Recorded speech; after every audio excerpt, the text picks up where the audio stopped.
This alliance, International Enterprise Singapore, we are the National Trade Promotion Agency. We've signed an alliance with CGLA, and this alliance will be the first time that we are going to have projects from Latin America presented with help from CGLA. We are going to pick the 15 top projects, and it will be presented to the business community in Asia at the Latin Asia Business Forum, which is probably the most established business forum that brings Latin American businesses to do business with Asian businesses. This platform is not new. We've been organizing events for the last 5 years. This will be the 5th showing, and having this alliance with CGLA, we are very excited because it's like pumping of new energy, new ideas, new projects, okay? And we are really looking forward to this. And to us, what's lacking today is probably there is a lack of information between what's going on in Latin America in the area of infrastructure development to the business community in Asia. So having such bridges and alliances is so critical and so important to close those gaps of lack of information. This event has always been Latin and Asia, but the first time the focus is going to be on infrastructure.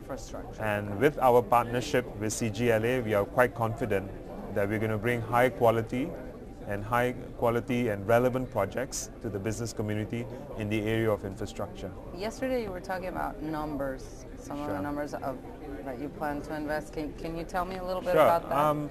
I think for Singapore, I can assure you we are not the only country who is keen to look at Latin America in Asia. But interestingly, most people do not know this, but after Japan, we are probably one of the most active investors in Latin America. And a lot of our investments are not into just buying commodities, you know. A lot of our investments are into hardcore transportation, infrastructure in the area of, for example, in the oil and gas, for example, in the area of transportation, you know, building of ports, okay, shipyards, participation in airports, okay. And now, recently, we are also looking at hospitality investments. I'll give you an example. We have a company called Banyan Tree, a Singapore-owned resort company, who have just announced that they're going to do 7 resorts in Mexico over the next 3 years. And these are 6-star resorts, you know. So again, it shows you the level of activity of Singaporean businesses in Latin America is actually only going one way, which is upwards, you know. Many Asian countries, including ourselves, we see Latin America not just a net exporter of resources. We see Latin America today fairly stable. It has shown, many of the key economies in Latin America have shown themselves to overcome the ups and downs, all the inflationary pressures that they had. So those are the things that have given us a lot of confidence over the years to seriously start looking at Latin America. And I think the other important thing is, while a lot is happening in Asia for us, most of Asian economies are doing well, China, India. I think the mindset among Asian investors is that we still cannot put all our eggs in one basket. So for us, we need to continue to engage and start looking at Latin in a very serious way. For us, CGLA is the perfect platform to come and network. It's also a perfect platform for us to find out what's going on in the region. Now, we can't be traveling to 15 countries in Latin America, so this is a great venue to network, to see what's relevant, what's new, what has been validated.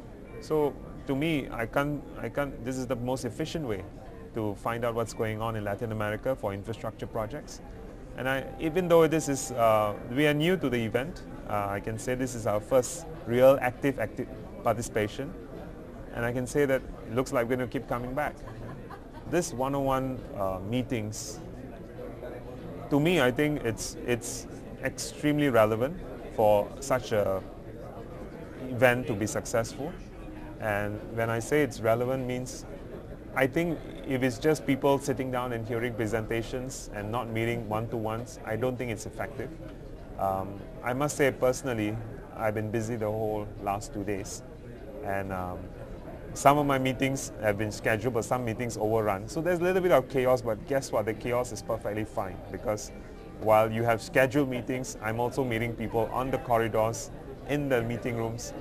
Okay, so it's basically one-to-one meetings all over the place. People that I've been meeting the last 2 days tell us that they were pleasantly surprised by Singapore's interest.